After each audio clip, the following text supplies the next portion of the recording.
Olá, meu nome é Guilherme, bem-vindos ao Telespace e hoje a gente vai tentar responder a pergunta por que Iron Maiden? Em 17 de janeiro de 2004, eu fui com o meu primo Rogério, um abraço Rogério, ao estádio do Pacaembu assistir a turnê do Dance of Death. E aquele dia mudou a minha vida. Não foi apenas ver uma banda tocando, foi perceber que existia um mundo inteiro ali. O Iron Maiden não é uma banda que você entende simplesmente pela discografia, pela música. É uma banda que se entende também pela experiência de ser fã. E eu acho que essa pergunta, por que Iron Maiden, tem duas respostas ao mesmo tempo. Primeiro, porque é uma das maiores bandas de heavy metal de todos os tempos. E segundo, porque poucas bandas conseguiram transformar música em pertencimento com tanta força. Bom, o Iron Maiden foi desde o início uma concepção do Steve Harris, com uma visão muito clara que ele tinha do que uma banda de heavy metal poderia ser. E o Steve Harris sempre foi muito explícito nas influências do Iron Maiden, né? Ele sempre citou assim explicitamente 4 bandas que são o UFO, o Wishbone Ash, o Thin Lizzy e o Genesis. E é interessante como essas bandas aparecem na música do Iron Maiden, como ele realmente conseguiu assimilar essas influências e elas fazem todo sentido. Ele não está simplesmente citando bandas aleatórias ali que ele gostava. Do UFO, o Iron Maiden claramente pegou uma coisa da energia, da eficiência do hard rock. Aí do Wishbone Ash, essa coisa das guitarras gêmeas, um lirismo britânico bem específico, uma dimensão quase assim pastoral, que às vezes aparece no Iron Maiden também nos momentos mais calmos, né? O Thin Lizzy tem a coisa das dobras em terça, das guitarras, e um senso mais urbano também da música, enquanto do Genesis eu acho que veio muito uma ambição narrativa e de construção de mundos, que é uma coisa essencial para a estética do Iron Maiden, né? Só que o Iron Maiden leva, eu acho, essa ambição narrativa do Genesis para um outro lugar, que é um lugar menos aristocrático. Ele é mais terreno, mais físico, mais popular, mais proletário até, que é essa coisa do heavy metal, né? Que é indissociável do heavy metal. E dessa forma eles acabam, assim como o Genesis também, abrindo uma porta para a cultura, só que é uma porta que se abre através de uma paixão épica, pela narrativa, né? Pela história. Enfim, a banda começa em 1975, que é bem quando o punk está em ebulição ali, prestes a explodir, né? E o Iron Maiden absorve e assimila algo dessa efervescência punk. Muita coisa da velocidade, da agressividade e de uma vontade de fazer acontecer mesmo. E isso eu acho que diferencia o Iron Maiden dos herdeiros mais diretos do Black Sabbath e do blues mais pesado, sabe? Aquele heavy metal mais ligado a uma coisa de atmosfera. O Iron Maiden traz uma ideia de movimento, que é o que vai também acabar sendo os alicerces da New Wave of British Heavy Metal, né? E isso dá origem a uma fórmula que se repete até hoje, que é uma das grandes críticas que fazem o Iron Maiden, porque é tudo sempre igual, eles usam sempre os mesmos recursos e tal. Só que eu encaro muito essa fórmula como uma gramática, que é o que está sempre esteve e sempre estará, até onde a gente sabe, no Iron Maiden, que é o baixo galopante, né? As guitarras gêmeas em dobra, as melodias heróicas, a questão da tonalidade, que quase todas as músicas estão na mesma tonalidade. Mas eu não vejo isso como uma limitação. Eu vejo como uma força da linguagem que eles construíram. Sobretudo que o Steve Harris construiu, né? E como eles foram aprimorando isso e depois fazendo variações sobre esse tema. E eu acho que até em retrospecto, quando o Iron Maiden já tiver acabado, a gente olhar a carreira inteira, a gente vai dar mais valor para essa fase pós Brave New World, sabe? Porque talvez seja tão boa quanto a fase clássica, só que a gente ainda tem muito essa coisa de puta, é sempre mais do mesmo e tal, só que é mais do mesmo enquanto eles estão produzindo. Quando não existir mais, eu acho que esse paradigma vai para um outro lugar. Mas enfim, uma das maiores virtudes do Iron Maiden é ter criado um heavy metal que é muito acessível, só que sem nunca diluir o heavy metal. Nunca deixa de ser heavy metal. O som é pesado, só que ele é assimilável. Ele é técnico, só que ele nunca é hermético. E ele é teatral pra caramba, só que ele nunca perde o chão também. Então acaba sendo muito... Eu acho que esse é o ponto do vídeo, uma porta de entrada. Porque para muitos adolescentes, como eu, o Iron Maiden foi a primeira banda que mostrou que o rock e o metal podiam falar sobre outras coisas, que não só amor, ou uma rebeldia meio genérica, assim, ou experiências pessoais do compositor, sabe? As músicas do Iron Maiden falam, sei lá, do mito de Ícaro, de Samuel Taylor Coleridge, sabe? Da Guerra da Crimeia, de ficção científica, de ocultismo, de aviação. E isso para um adolescente é gigantesco, porque mostra que o mundo é enorme. São coisas que são maiores que a vida, maiores do que uma experiência pessoal. E aí o Iron Maiden consegue transformar a curiosidade em combustível. O modo como Bruce Dickinson interpreta esse tipo de música, assim, umas coisas épicas, sabe? O cara cantando, sei lá, Alexander the Great, que é um negócio que é uma letra que não é tanto uma letra de música, sabe? É quase uma biografia ali. Só que ele consegue transformar uns temas distantes, assim, numa experiência física, numa coisa... sei lá, aquilo parece estar acontecendo ali, diante de você, sabe? Quando ele canta Rime of the Ancient Mariner, quem no Brasil teve conhecimento disso, desse poema épico? Quem leu Coleridge no Brasil antes de conhecer por Iron Maiden, sabe?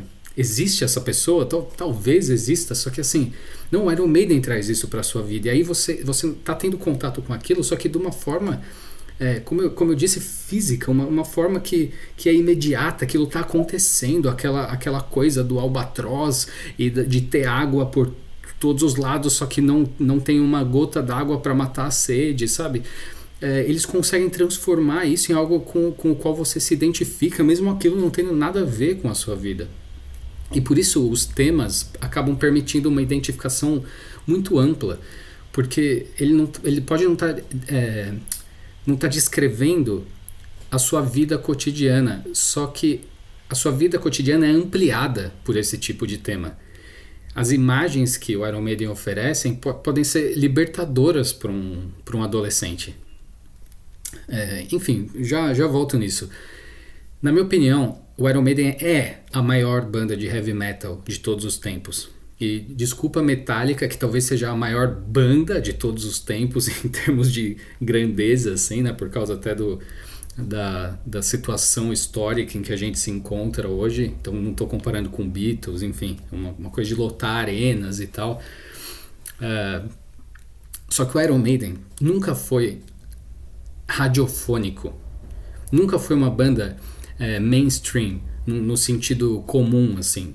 E sobretudo, o Iron Maiden nunca foi cool. E nunca pareceu querer ser cool. E isso, eu quero focar nisso, porque isso é grande parte da grandeza dessa banda. O Iron Maiden, pelo contrário, tem algo de profundamente anti-cool.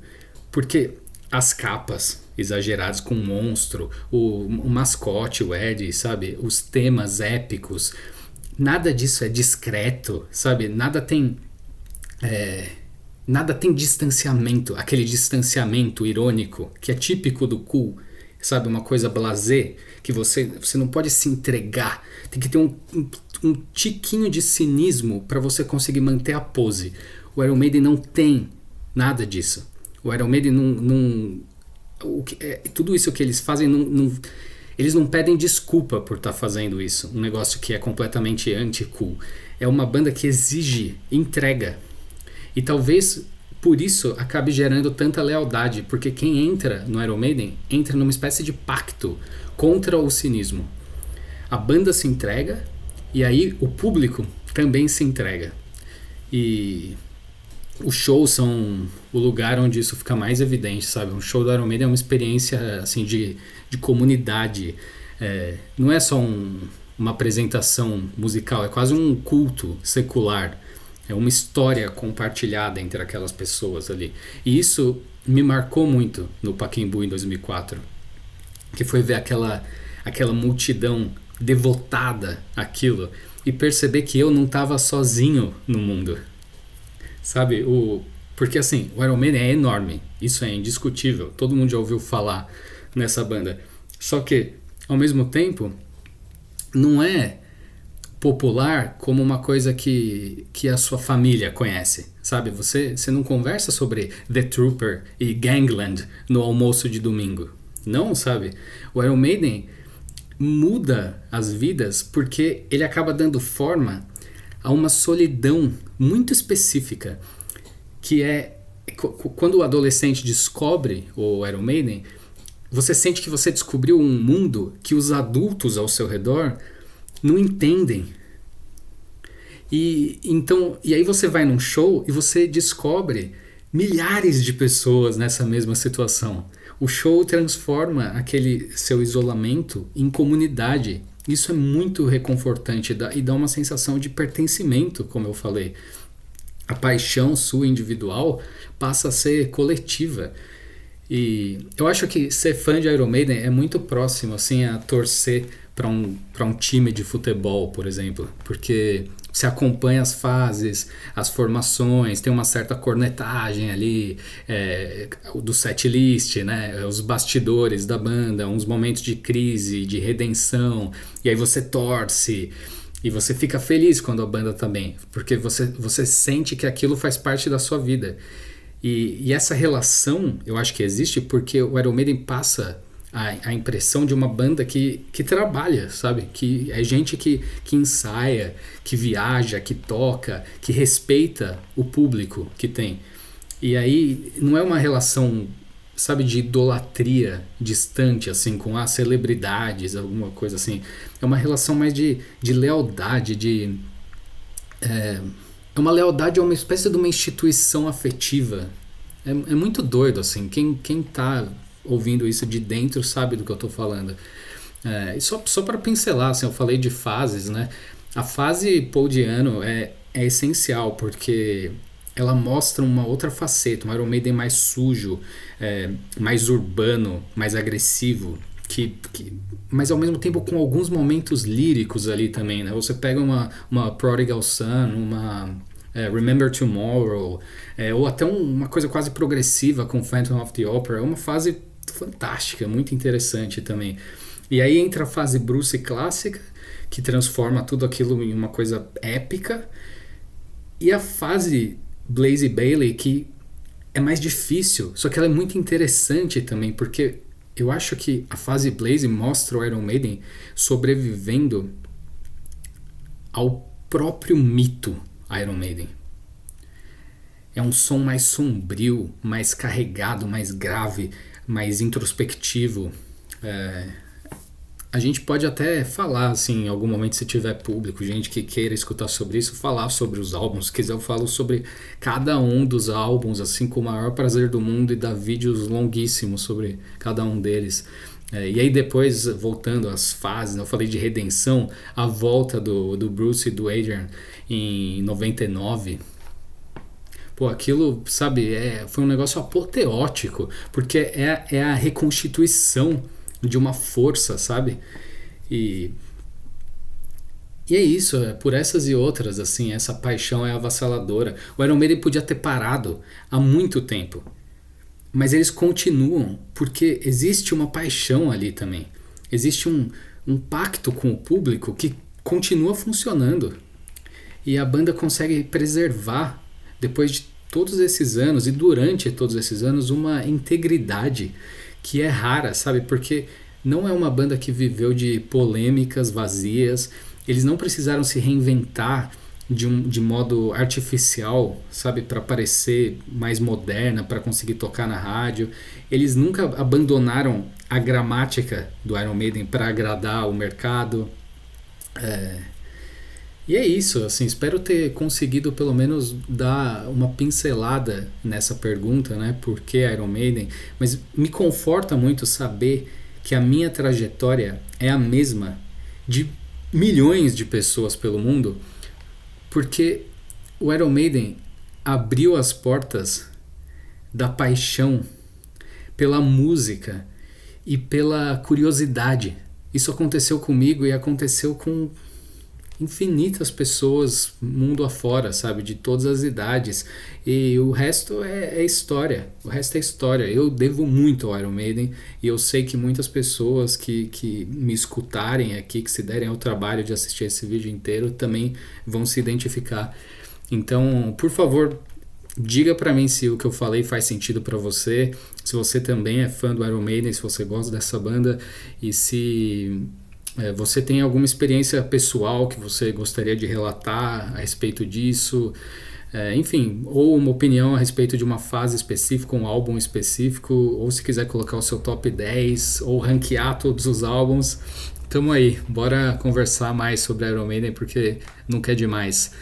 E agradeço a todo mundo, se quiserem se inscrever no canal, escutar mais elucubrações sobre música de um modo geral, estamos sempre aí e responderei todos os comentários. Fico no aguardo aí para ver o que vocês acharam, tô bem curioso.